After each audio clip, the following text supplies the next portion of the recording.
Bugun men xuddi momiqinapar yostiqdek bo'lib chiqadigan mazali yong'oqli pirog retsepti bilan bo'lishmoqchiman. Bu pirogimiz 3 kun tursa ham qotmaydi, qolipimiz yog'lanmasa ham tagiga olmaydi. Ushbu foydali videoni yo'qotib qo'ymaslik uchun bitta like bosib o'zingizga saqlab oling. Idishimizga tuxumlarni hamda saxarni pudrani solib, yaxshilab ko'pirtiramiz. Men planetarni mikserda ko'pirtirdim, siz oddiy mikserda ko'pirtirsangiz ham bo'ladi.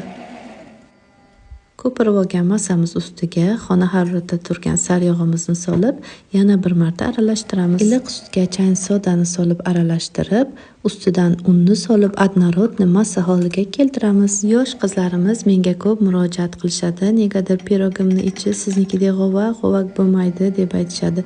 Diqqat qilamiz. Pirogimiz o'xshashini ikkita asosiy qoidasi bor. Birinchisi barcha mahsulotlar gramovkalarini to'g'ri tanlash, ikkinchisi esa duxovkamiz graduslarini to'g'ri yoqish. Yanada mazali bo'lishi uchun esa yong'oqlarni ayamay solamiz. Berilgan ma'lumotlar foydali bo'lgan bo'lsa, albatta menga obuna bo'ling.